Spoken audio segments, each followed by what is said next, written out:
तो जो व्यक्ति, जैसे कि रामचरितमानस में बाल कांड में मनु शत्रुपा तपस्या कर रहे थे और राम जी प्रकट हुए, तो क्योंकि पुत्र चाहिए और पिता हमेशा पुत्र के मुख की तरफ देखता है ना, तो राम जी का मुख देखे मनु शत्रुपा, लेकिन जब विभीषण आए तो हृदय देखा, क्योंकि भगवान से हृदय से लगना है। और यहाँ हनुमान जी चरणों को देखते हैं और उसके बाद पहचान गए। राम जी से कहने लगे, एक बात बताओ, हम संसारी जीव हैं, हम तो आपको भूल भी सकते हैं, पर आप क्यों हमें भुला दिया? मैंने अपना असली रूप नहीं बताया तो आपने भी असली रूप छिपा लिया। हनुमान जी अपने वास्तविक रूप में आ गए, विप्र रूप में आए थे ना, पहले हटा दिया और प्रभु के चरणों में जा गिरे। अश्रुधारा बह पड़ी और आज माता पार्वती से भगवान शिव कहते हैं कि प्रभु पहचानी पर उगहि चरना, सो सुख उमा जाई नहीं बरना। सिया राम जय जय राम, सिया राम जय जय राम। हो प्रभु पहचानी पर उगहि चरना, सो सुख उमा जाई नहीं बरना।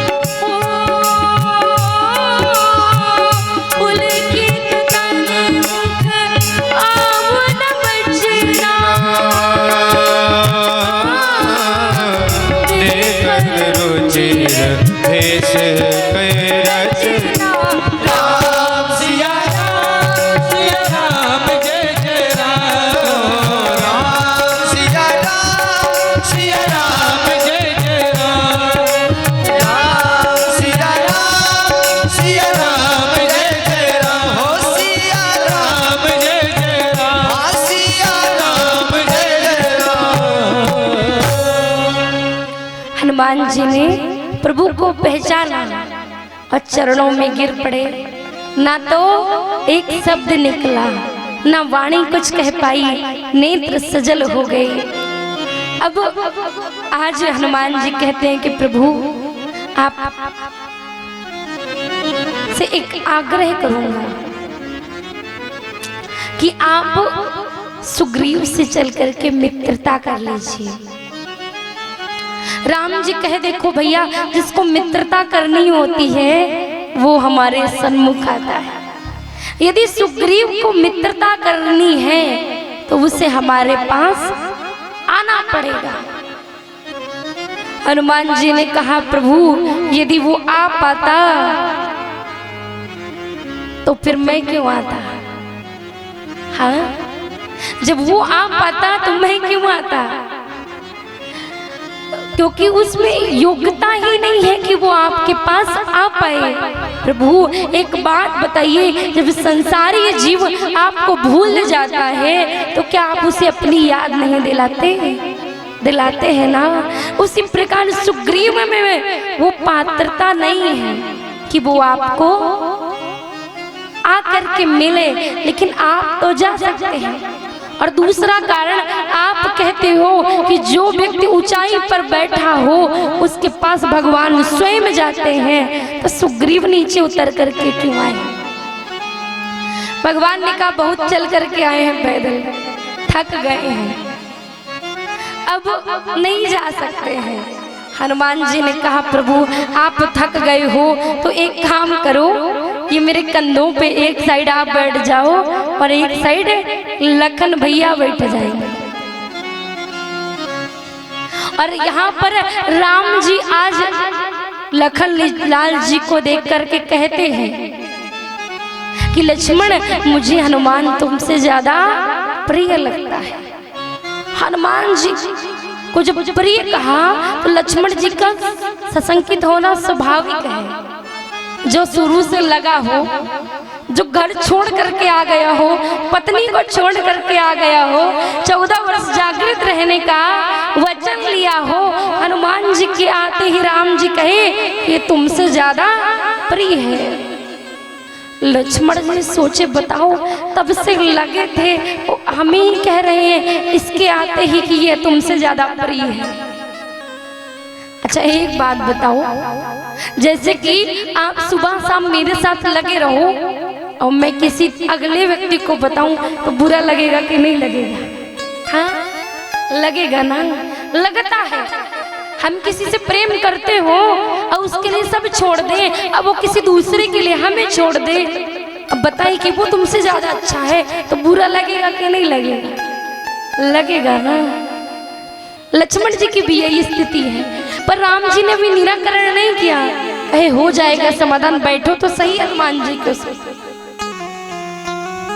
अब हनुमान जी के कंधे में बैठ गए राम और लक्ष्मण। भगवान ने कंधे में क्यों बैठाया? गोदी में भी उठा सकते थे, पर जब कोई व्यक्ति कंधे में बैठा होगा तो उसका हाथ हमारे सर पर होगा कि नहीं? होगा ना। हनुमान जी बुद्धि मता वरिष्ठम है, बुद्धि के प्रधान है। उन्होंने बुद्धि लगाई कि राम जी बैठेंगे सर में तो गिरने का डर नहीं है, क्योंकि ये बुद्धि ही आदमी को नीचे गिरा देगी। और जब बुद्धि में राम जी का हाथ होगा तो फिर गिरने की चिंता नहीं है। इसलिए कंधे में बैठाए और कंधे में बैठा करके ऋषमुख पर्वत पर पहुंचा दिया। लक्ष्मण जी को यहाँ पर समाधान भगवान ने दे दिया। क्या कि जब राम जी को और लक्ष्मण जी को उतारा, हनुमान जी ने प्रणाम किया। लक्ष्मण जी समझ गए कि मैं तो शेषनाग हूँ, मैं शेषनाग हूँ और अपने ऊपर केवल राम जी को ही बैठाता हूँ, पर ये धन है हनुमान, इसने हम दोनों को बैठा लिया। इसलिए राम जी कहे लक्ष्मण ये तुमसे ज्यादा प्रिय है। समाधान हो गया ना। अरे कोई दिन रात भगवान रटे और कोई ऐसा आ जाए जो भक्त और भगवान को दोनों ले ले एक साथ, तो वो ज्यादा श्रेष्ठ है कि नहीं है ना। लक्ष्मण जी का समाधान कर दिया प्रभु ने। अब इसके बाद सुग्रीव जी ने राम जी के चरणों में प्रणाम किया। कहे सुग्रीव सुनहु रघुराया, तजहु सोच मन आनहु धीरा। राम सिया राम सिया राम जय जय राम, राम सिया राम सिया राम जय जय राम। सब प्रकार करी हऊँ सेवकाई, जिह विध मिलहि जान की जान। राम सिया राम जय जय राम, राम सिया राम जय जय राम, राम सिया राम जय जय राम, सिया राम जय जय राम, सिया राम जय जय राम। आज भगवान से कहते हैं सुग्रीव जी नाथ, कहे सुग्रीव सुनहु रघुवीरा। हे नाथ आप मेरी बात सुनो, आप मुझसे मित्रता कर लो, मैं आपकी जानकी का पता लगवाऊंगा। आज हनुमान जी के साक्षी में और अग्नि को साक्षी मान करके भगवान ने सुग्रीव को मित्र बनाया। और मित्र बनाने के बाद आज सुग्रीव से भगवान कहते हैं कि सुग्रीव, तुम ऋषमुख पर्वत पर क्यों रहते हो? देखो, मित्र वही है जो मित्र का सुख दुख जाने। राम जी सोचे कि जब मित्र बनाया है तो दुख भी जान ले, क्यों रहता है ये पर्वत पर।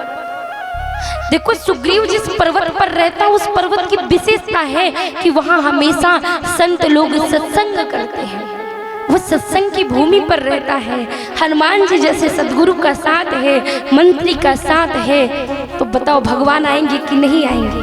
आएंगे ना। आज हनुमान जी के सानिध्य में राम जी सुग्रीव से पूछते हैं, भैया तुम्हें दुख कौन सा है, बताओ, तुम यहाँ क्यों रहते हो? सुग्रीव ने कहा, महाराज मैं क्या बताऊं। पहला ये है कि मेरा बड़ा भाई बाली है और मैं उसका छोटा भाई सुग्रीव हूं। बाली इतना बलशाली है कि जिसको देखता उसकी आदि शक्ति पहले ही खींच लेता। एक बार मैदानों नाम का राक्षस आया रात में, क्योंकि बानरों का बल दिन में ज्यादा होता है और रात में असुरों का बल। तो उस मैदानों ने सोचा कि दिन में तो मैं बाली के सामने जा नहीं पाऊंगा। उसने रात में ललकारा, रात में ललकारा तो बाली सहन नहीं कर पाया और बाली उससे लड़ने के लिए निकल पड़ा। बड़ा भाई जा रहा है तो मैं भी गया और जा करके वो मैदानों एक गुफा में घुस गया। ध्यान से सुनना, मैदानों गुफा में घुस गया, बाली भी पीछे पीछे गया। सुग्रीव से कहा कि भैया 15 दिन तक इंतजार करना और मैं ना आऊं तो वापस चले जाना। अब मैं प्रतीक्षा करता रहा। 15 दिन बीत गए, 1 महीने बीत गए, पर बाली नहीं आया। तब मैंने रक्त की धार बहते देखा। मुझे लगा कि बाली मारा गया। तो मैंने एक शिलाखंड रख करके उस गुफा के द्वार को बंद कर दिया और मैं वापस आया। मैंने मंत्रियों के समक्ष बात रखी तो मंत्रियों ने कहा कि सुग्रीव अब तुम राजगद्दी पर बैठ जाओ। मंत्रियों के आग्रह पर मैं राजगद्दी में बैठ गया। इसी बीच बाली भी गुफा से बाहर निकल करके किष्किंधा आ गया। मुझे सिंहासनारूढ़ देख करके बाली मुझे मारने लगा और उसने राज्य शासन तो ले ही लिया, पर मेरी पत्नी भी ले लिया और मुझे जीवित बचने का कोई आश्रय नहीं मिला। तब मैं ऋषमुख पर्वत पर आया, क्योंकि बाली यहाँ पर नहीं आ सकता, उसे संतों का श्राप लगा है। प्राण रक्षा के लिए मैं यहाँ पर रहता हूँ। और एक बात कहूँ कि जब रावण माँ जानकी का हरण करके ले जा रहा था, उस समय माँ जानकी ने अपना वस्त्र मुझे मेरे ऊपर फेंका था। अब लक्ष्मण जी ने 2 बातें सुनी। लक्ष्मण जी सोचने लगे ये व्यक्ति मित्रता के लायक नहीं। पहला तो कायर है, भाई का युद्ध में सहयोग करना चाहिए तो बाहर खड़ा था, और दूसरा लोभी है। जब भाई का समाचार सुना कि मर गया तो भाई के बेटे को गद्दी पर बैठाना चाहिए। पिता के बाद गद्दी पुत्र की है, तो स्वयं बैठ गया। तो पहला तो कायर है और दूसरा लोभी है। इस व्यक्ति से मित्रता नहीं करनी चाहिए। लक्ष्मण जी ने कहा राम जी से कि प्रभु इससे मित्रता मत करो। राम जी ने कहा देखो तुम बिल्कुल सही बात कहते हो, लेकिन एक बात बताऊं, इससे मित्रता करने के 3 कारण हैं। पहला माँ सबरी। सबरी ने यदि कुछ कहा होगा तो सोच समझ करके कहा होगा कि सुग्रीव से मित्रता करना। और दूसरा हनुमान जी। हनुमान जी साधु हैं और साधु किसी को ऐसे ही नहीं कहेगा मित्रता करने के लिए। और तीसरा सीता। बहुत सारे नगर ग्राम मिले पर सीता जी ने सुग्रीव को देख करके ही क्यों वस्त्र फेंका? तो 3 कारण है सुग्रीव से मित्रता करने के लिए, इसलिए मैं सुग्रीव को मित्र बना रहा हूं। लक्ष्मण जी का संशय भगवान ने दूर किया। अब सुग्रीव को भगवान के बल पर विश्वास नहीं है। जीव ऐसा ही है, भगवान से खूब कहता है लेकिन विश्वास नहीं है कि देंगे कि नहीं देंगे, है ना। हम लोग दिन भर प्रार्थना करते ठाकुर जी ये कर दो वो कर दो, पर विश्वास नहीं है कि ठाकुर जी पूर्ण करेंगे, नहीं है ना। ऐसे क्यों देख रही हूँ माताओं, कुछ तो बोलो। सुग्रीव संशय है, सुग्रीव के मन में संशय है। सुग्रीव ने कहा कि महाराज ये जो दुदुम्बी राक्षस है, इसके अस्थि पंजर को यदि आपने पलट दिया और मेरे 7 ताल वाले वृक्षों को यदि आपने गिरा दिया एक ही बाण में, तो मैं विश्वास कर लूंगा कि आप वाली को मार सकते हैं। भगवान ने करके दिखा दिया, बाली को थोड़ा विश्वास हो गया। भगवान ने सुग्रीव को थोड़ा विश्वास हो गया। भगवान ने कहा जाओ बाली को युद्ध के लिए ललकारो। बोला महाराज बचा लो ना। राम जी ने कहा भैया जा, तो तुझे कुछ नहीं करना, तुझे जाना है।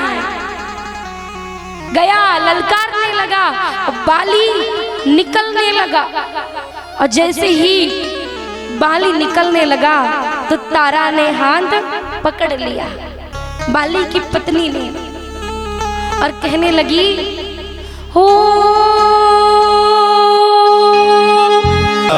जय जय राम सिया राम जय जय राम।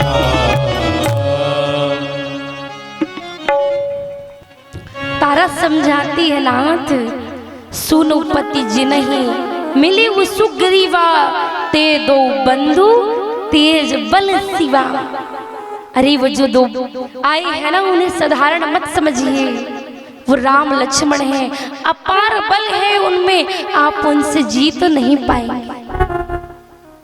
आज बाली कहता है तारा तुझे मेरे पौरुष पर संशय है क्या, विश्वास नहीं है क्या?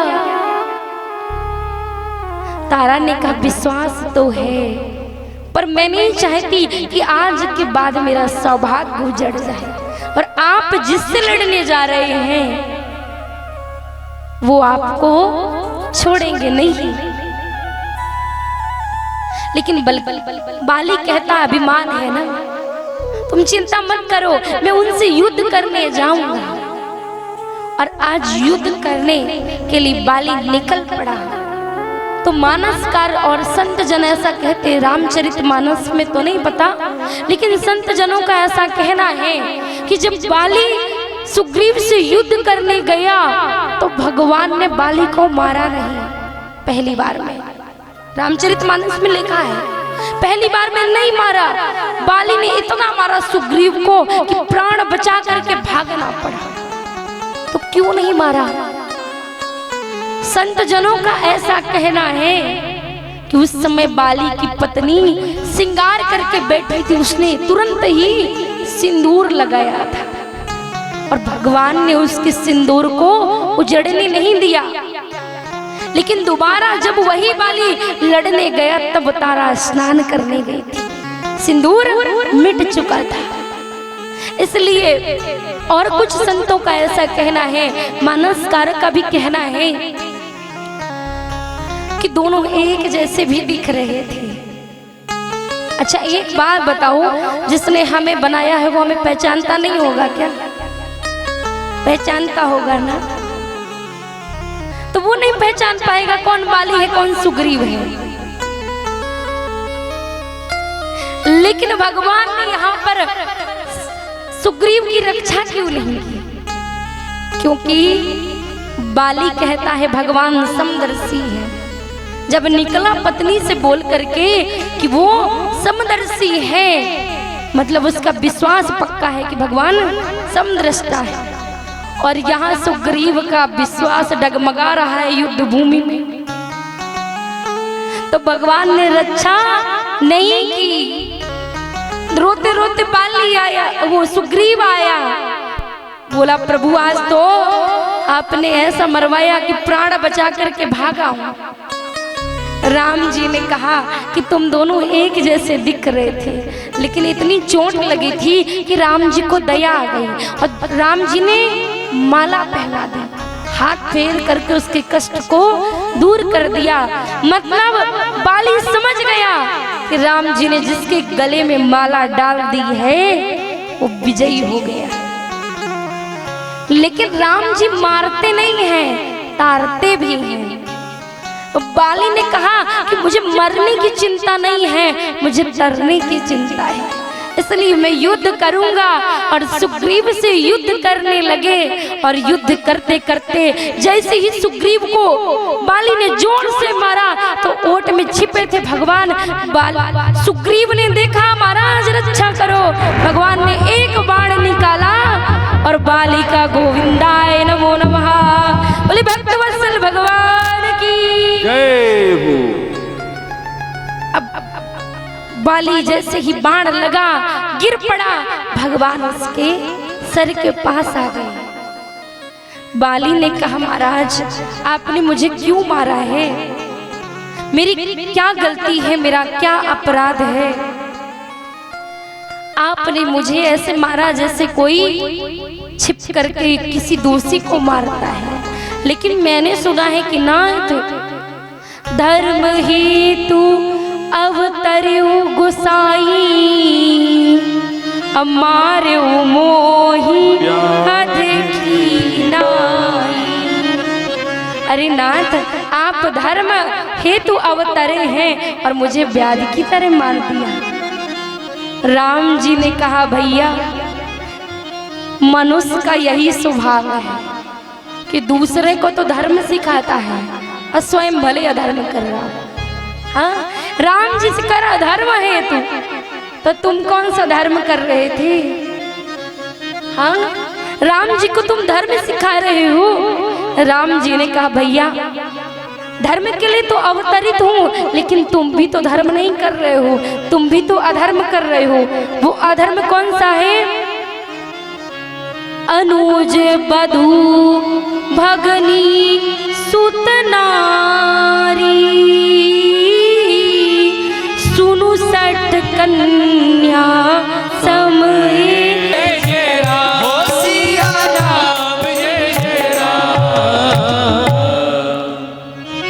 भगवान से कह रहा धर्म है तू अवतरियो गुरसाई, अमारे हुमोई व्याध की नहीं। और राम जी कहे ठीक है तुम बात तो सही कर रहे हो, पर तुम धर्म के मार्ग पर चल रहे हो क्या? तुम भी तो अधर्म कर रहे हो। बोला कौन सा धर्म किया भगवान? राम जी कहे अनुज बधू भगनी सुत नारी। अरे अनुज को, बधू को और भगनी को और सुत नारी को, चार लोगों को जो वो दृष्टि से देखता है वो पापी है कि नहीं, है ना? अनुज मतलब छोटे भाई की पत्नी और बहन, पुत्र